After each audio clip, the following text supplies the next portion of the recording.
우리가 세상을 살아가다 보면요, 뒤늦은 열심을 낼 때가 있습니다. 학교 다닐 때 이런 경우가 있는데요. 시험 공부를 미루다가 시험 전날이 딱 되어서야 정신이 번쩍 들어서 그때부터 막 난리를 칩니다. 밤샘을 한다고 어쩐다 하면서 요란을 피웁니다. 그러나 이미 많이 늦었죠. 열심을 내봐야 소용없습니다. 왜 그렇습니까? 열심 자체의 부족입니까? 아니죠. 시간을 놓쳐버린 겁니다. 마땅한 때가 있는데 그 마땅한 때를 놓친 거예요. 행동 자체의 문제가 아닙니다. 공부를 하느냐 안 하느냐 하고 있는 그 행동의 문제가 아니라 언제 그 행동을 하느냐의 문제죠. 뒤늦은 열심은요, 아무리 열심을 내봐야, 열심이 아무리 대단해봐야 소용이 없습니다. 왜냐하면 마땅한 때가 아니니까요. 신앙에도 그런 일이 비슷하게 일어납니다. 뒤늦은 열심, 뒤늦은 순종입니다. 오늘 말씀을 보니까 하나님께서 약속하신 가나안 땅 앞에 이르러서 가나안 땅을 탐지하고 돌아왔습니다. 정탐꾼들이 보고를 하죠. 뭐라고 보고합니까? 저 땅은 참 좋은 땅이긴 하지만 너무나 두렵습니다. 저 땅에 사는 사람들이 거인 같은 사람들이어서 우리는 메뚜기 같습니다. 차라리 광야에서 죽었더라면 좋겠습니다. 차라리 이집트에서 노예 생활할 때가 더 낫습니다. 암담하고 절망적인 보고를 하죠. 하나님의 약속을 믿고 여기까지 왔는데 그 약속 자체를 부정해버리는, 그래서 백성들은 두려움에 사로잡히고 하나님을 원망하고 모세를 죽이려고까지 했다. 성경은 이렇게 적고 있습니다. 그래서 어떻게 됩니까? 하나님의 약속을 믿지 못하고 가나안 땅을 기쁨으로 받아들이지 못하고 우린 안 되겠다라고 온 백성들이 그렇게 이야기를 하니까 하나님께서 노하셔서 이스라엘 백성에게 40년 광야 유랑을 선언하시죠. 너희는 그 땅으로 들어가지 못한다. 40일 동안 그 땅을 탐지했으니까 하루에 1년씩 쳐서 40년 동안 그 죄의 짐을 져라. 40년을 광야 유리 방황하고 지금 2세대, 출애굽을 탈출해온 2세대는 광야에서 다 죽고 새롭게 태어난 이스라엘 백성이 가나안 땅에 들어간다. 문제는 그 다음입니다. 하나님의 진노하심과 심판 앞에서 우리는 어떻게 해야 마땅할까 하는 겁니다. 물론 우리는 실패할 수도 있습니다. 잘못할 수도 있어요. 나약하니까요. 부족하니까요. 인간이니까요. 그런데 실패한 후에, 잘못한 후에 하나님께서 그 잘못과 실패를 지적해 주신 그 뒤가 문제입니다. 회개와 참회로 하나님 앞에 엎드릴 것이냐, 하나님의 올바른 인도하심을 간구하고 순종할 것이냐, 그리고 그 가르침대로 변화할 것이냐, 아니면 예전의 잘못과 예전의 실패를 계속 반복할 것이냐. 바로 거기에서 우리의 구원과 우리의 심판이 결정돼요. 이스라엘 백성들은 어떻게 했습니까? 오늘 함께 읽은 민수기의 말씀을 보면 주님께서 심판을 선포하신 바로 그 다음 날이에요.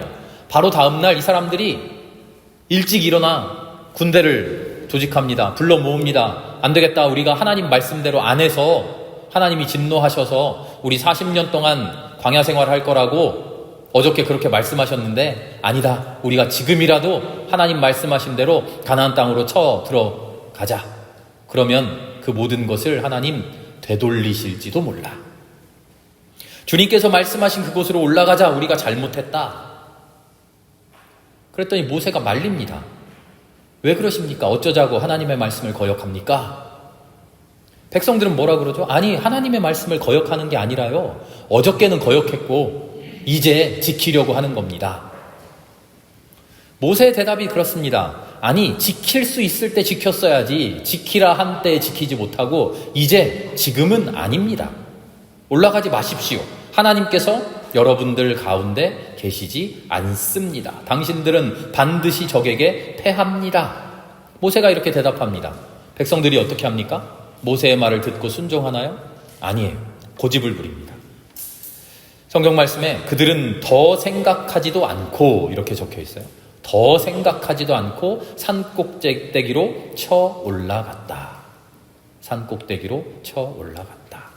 그래서 어떻게 됩니까?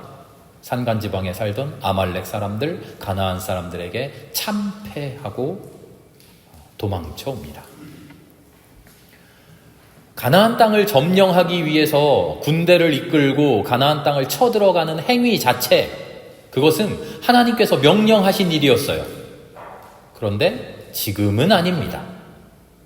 이미 전날 하나님에 대한 불신과 반역으로 그들에게 주어진 기회는 지나갔어요.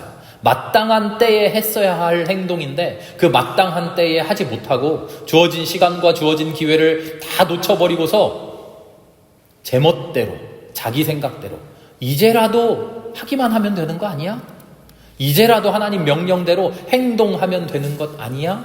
이렇게 억지를 부리는 겁니다. 가나안으로 무턱대고 돌진하는 거죠. 하나님의 명령은요, 하나님의 약속은 하나님과 함께 있을 때 유효합니다. 하나님이 이것 해라 하신 것은 지금 그때 해야 되는 거예요. 그럼에도 이스라엘 백성들은 하나님의 명령이 아닌 이제는 자기 고집대로 전쟁을 강행하죠. 그래서 결국 아말렉과 가나안에게 대패합니다. 이 이야기가 우리에게 주는 교훈은 분명해요. 하나님은 우리에게 순종을 요구하시는데 억지스런 순종은 싫어하신다는 겁니다. 순종해야 할 때 순종해야 되고요. 순종해야 할 올바른 모습으로 순종해야 됩니다. 억지 순종은요, 순종이 아니라 하나님에 대한 반항이고 대드는 겁니다. 우리도 그런 일이 자주 있죠. 저희 다들 자녀들을 키워보셨습니다만 저희도 이제 중학생, 고등학생 아이가 있어서요. 평소에는 대부분 말을 잘 듣습니다만 안 들을 때도 있죠. 이런 겁니다. 이 일을 해라 라고 부모가 시켰는데 안 해요. 안 하고 이런저런 이유로 이유를 대면서 안 해요. 그러다가 혼쭐이 나고서는 그제서야 자기 화난 것처럼 그 일을 막 해요. 그런 적 있죠. 이거 챙겨 먹어라 그랬는데 안 먹고 있다가 나중에 혼난 다음에 화풀이라도 하듯이 막 억지로 막 때려 먹어요. 그럼 어떻습니까? 그래, 내가 시킨 대로 잘 먹고 있구나 하고 기분이 좋나요? 아니면 저놈 새끼 먹으란 때는 안 먹고 오히려 화가 나나요? 하나님의 순종이, 하나님께 대한 순종이 똑같을 수는 없겠습니다만 같은 때, 해야 할 때, 해야 하는 모습대로 순종해야 합니다. 억지 순종은요, 하나님과 관계없는 신앙적 행동이에요. 하나님과 관계없는 신앙적 행동. 신앙적 행동은 뭡니까? 하나님께서 가나안 땅을 차지해라, 가나안 땅으로 쳐 들어가라 라고 말씀하셨죠. 그래서 우리가 알고 있어요. 가나안 땅을 점령하고 차지하는 것이 올바른 신앙적 행동이라는 것을 알고 있어요. 그런데 그 행동만 하면 되는 게 아니라 그 행동을 하나님이 원하실 때, 하나님이 허락하실 그때 해야 된다는 겁니다. 하나님과 관계 있게. 겉으로 보기에 우리는 모릅니다. 하나님이 가나안 땅으로 쳐들어가라 라고 했으니 이스라엘 백성이 가나안 땅으로 쳐들어가네, 하나님 말씀대로 하네, 우리는 그렇게 오해할 수 있습니다만 그 속을 들여다보면 아니라는 겁니다. 가야 할 때 안 가고 이젠 안 된다라고 했는데 그때 고집부리며 쳐들어간다는 거죠. 이스라엘 백성들 지금 겉으로는 저희가 죄를 지었습니다, 하나님의 뜻을 따르겠습니다, 하나님 명령한 대로 할게요 라고 합니다만 그 속은, 그 마음은 전혀 하나님의 생각과 다르다는 거죠. 참된 순종이 아니며 하나님과 관계없는 신앙적인 행동이고 그것을 저는 억지 순종이라고 이름 붙여보는 겁니다. 하나님과 관계없는 신앙의 행동은요, 너무나 많아요. 겉으로 보기에는 아름다운 신앙의 행동처럼 보여요. 그러나 그 동기와 그 방향과 그 중심이 하나님과 상관없을 때가 너무나 많아요. 간단한 예를 들어볼까요? 교회를 열심히 다니는 사람이 있습니다. 제가 상상 속에 만들어낸 인물입니다. 우리가 아는 누군가가 아니에요. 이 사람은 기도도 열심히 합니다. 헌금도 열심히 합니다. 그런데 이 사람 마음속 깊은 곳을 들여다봤더니 신앙생활 열심히 하는 이유가 하나님을 사랑해서가 아니에요. 하나님과의 인격적인 교제 때문이 아니에요. 하나님이 전지전능한 하나님이시고 내 모든 죄를 다 알고 계시지라고 생각한 나머지 이 정도는 해야 하나님한테 벌을 안 받겠지 하는 두려운 마음이 있어요. 그 마음으로 벌받지 않으려고 이런저런 일들을 열심히 해요. 또 다른 마음을 들여다봤더니 다른 한켠에 이런 마음도 또 있어요. 사람들 앞에서 칭찬받고 싶어하고 존경받고 싶어하고 높임받고 싶은 욕망이 가득해요. 내가 할 수 있는 일, 내가 하고 싶은 일을 주님의 일이라고 포장하고 자기가 열심히 해요. 그리고 그 열매를 자기가 가져요. 아, 저 집사님 너무나 열심히 잘해, 너무나 훌륭히 봉사해 라는 이야기를 안 듣는 저 귓등으로 다 들으면서 흐뭇해해요. 그것뿐입니까? 교회 내에 누군가 심각한 갈등을 겪고 있는 사람이 있어요. 그런데 그 사람과는 단 한마디 진실한 대화를 시도하려고 하지 않으면서 속으로 이렇게 생각합니다. 내가 이렇게 열심히 봉사하면 저 사람 문제도 하나님이 알아서 해결해 주시겠지. 마치 면죄부처럼, 마치 죄사함의 제물처럼 신앙생활을 이용해요. 마땅히 해야 할 올바른 일을 하는 게 아니라 이거를 대신하면 되겠지. 겉으로 보기에는 신앙적인 행동을 잘 하는 것처럼 보입니다. 우리 눈에는 판단할 수 없어요. 그러나 하나님께서 그 마음 속마음을 들여다보시고는 오늘 이스라엘 백성들에게 하시는 것처럼 너 그거 하지 말아라. 그거 한다고 내가 복 주는 거 아니다. 그거 한다고 기뻐하는 것 아니다. 가나안 땅 쳐들어가지 말아라. 오히려 하나님이 그렇게 말리실 그런 신앙생활을 하고 있는 것이죠. 예배를 열심히 드립니다. 기도를 열심히 합니다. 훌륭합니다. 그러나 그 동기가 하나님의 심판이 무서워서 점수를 따기 위해서 그런 마음이라면 억지 순종입니다. 헌금 열심히 합니다. 봉사도 성실히 합니다. 그러나 그 이유가 자책감에 의한 것이나 인정욕구나 형식적인 책임감 이런 것이라면 억지 순종일 뿐이에요. 그럴듯한 사역을 만들어내서 교회에서 뿌듯한 대단한 일을 하고 칭찬을 받더라도 주님의 뜻을 묻는 깊은 기도 없이 인간적인 욕망과 인간적인 목표를 가지고 하는 일이라면 억지 순종이죠. 하나님과 아무 상관없이 사람들 눈치를 보면서 집사라면 이런 정도 해야지, 권사라면 이 정도 해야지 하는 그런 생각으로 교회 봉사한다? 억지 순종이죠. 순종이 아니라 오히려 회피입니다. 신앙은요, 행동으로 평가되는 게 아니에요. 진짜 신앙은 그 안에 하나님의 임재가 있느냐, 하나님과의 관계 안에서 내가 행동하고 있느냐 하는 거예요. 하나님께서 하나님을 내 안에 모시고서 하는 일이냐 하는 겁니다. 하나님이 인도하실 때 움직이느냐, 하나님이 멈추라 하실 때 멈추느냐, 하나님의 음성에 귀 기울이며 그 음성대로 하느냐, 나의 열심이 아닌 하나님의 뜻을 따르느냐, 그것이 참된 순종이죠. 행동만이 아닙니다. 신앙은 열심만으로도 평가되는 게 아니에요. 신앙생활을 하다 보면 얼마나 열심히 하는가, 우리는 거기에 초점을 맞추게 돼요. 그런데요, 물론 열심히 신앙의 귀한 열매이긴 합니다만 하나님은 열심 그 자체보다 더 근본적이고 중요한 것이 있다고 끊임없이 우리에게 이야기를 합니다. 그것이 바로 하나님과의 관계죠. 마태복음 7장을 보면 이런 이야기가 나와요. 예수님께 누가 저 사람들 좀 보세요, 저 사람들 훌륭한 사람들 아닙니까? 열심히 예언을 해요. 귀신을 쫓습니다. 막 능력을 행합니다. 그런 사람들이 있습니다. 이 일은 예수님께서 하시는 일이에요. 열심히 예수님께서 힘껏 힘써 하시는 일이에요.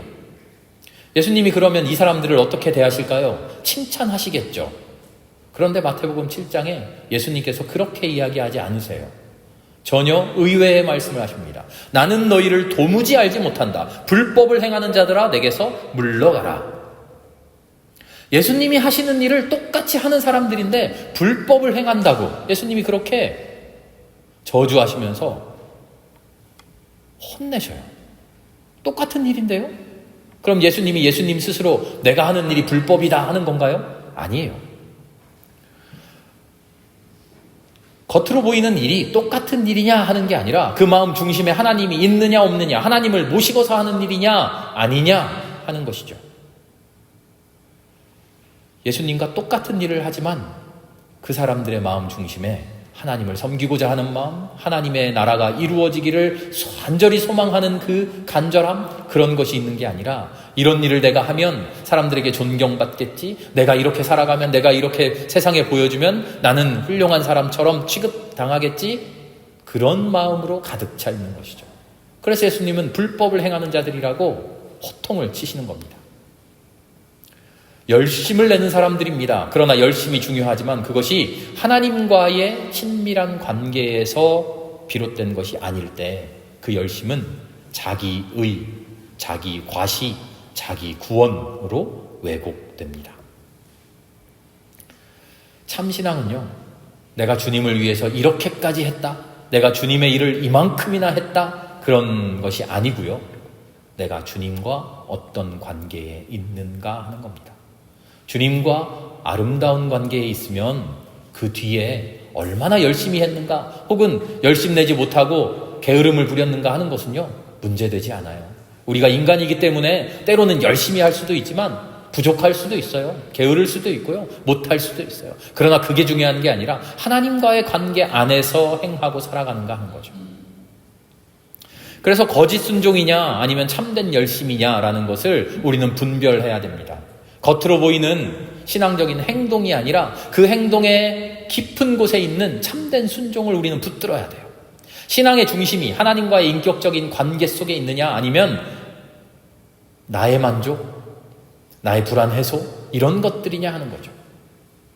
그래서 우리는 우리의 신앙생활 앞에서 근본적인 5가지 분별의 질문을 던질 수 있어야 됩니다. 내가 살아가는 나의 모습 앞에서 이 질문들을 나 스스로에게 던져보는 거예요. 그리고 이 질문을 통해서 내가 하나님께 참된 순종을 하고 있느냐, 아니면 억지스러운 순종을 겉으로만 보이고 있느냐 하는 것을 내 스스로 나를 점검해 보는 거죠. 첫째는 이겁니다. 하나님께 내가 묻고 있는가? 묻고 있는가? 내 삶의 뿌리를 진단하는 겁니다. 거짓 순종은요, 하나님께 묻는 것이 아니라 내가 먼저 정해요. 내가 이걸 할까 말할까, 무엇을 할까 어떻게 할까, 그걸 내가 정한 다음에 그 다음에 하나님께 기도해요. 내가 이렇게 하기로 했는데 하나님 도와주세요. 하나님 이대로 잘 되게 해주세요.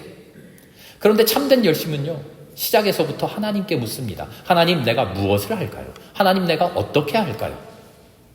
그리고 나서 응답을 기다리죠. 우리는 모든 일에서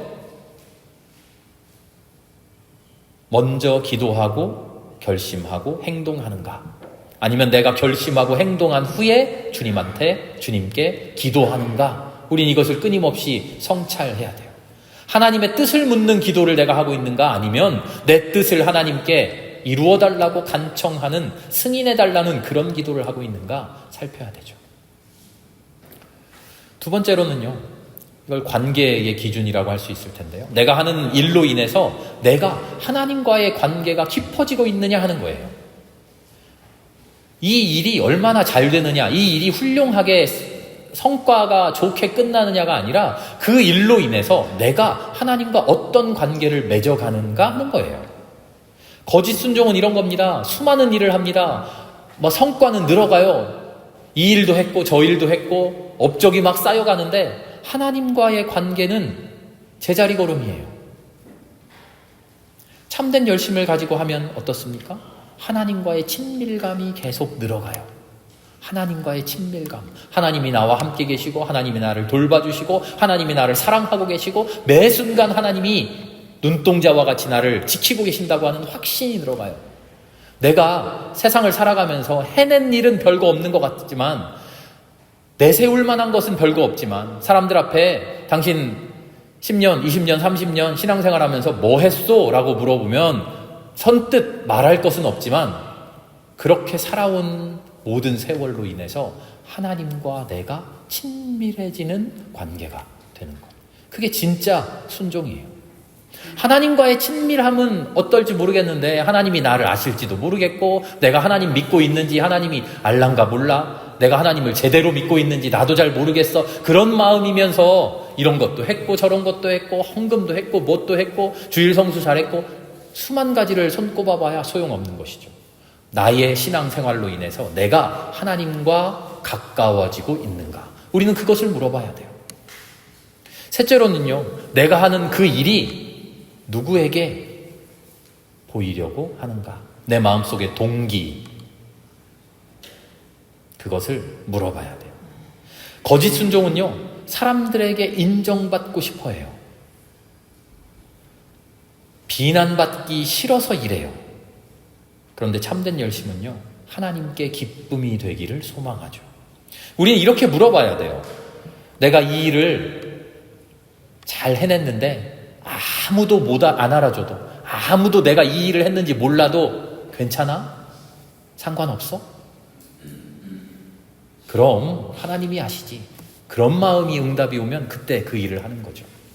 내가 이 일을 했는데 사람들이 칭찬해주지 않으면 나에게 억울한 마음이 들고 섭섭한 마음이 드나? 만약에 그렇다면 잠깐 멈춰야 돼요. 그 일이 하나님께 기쁨이 되고 하나님께 즐거움이 되는 그런 온전한 내 마음이 생길 때까지 멈춰야 돼요.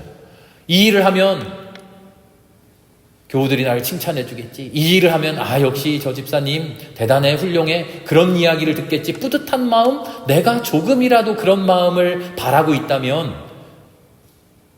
당장 멈춰야 돼요. 그리고 기도해야죠. 하나님께 기쁨 되는 일 되기를 원합니다. 이 일로 인해서 내가 조금이라도 교만해지지 않도록 주님, 내 마음을 지켜주십시오. 넷째로는요, 우리가 하는 일의 열매를 살펴야 됩니다.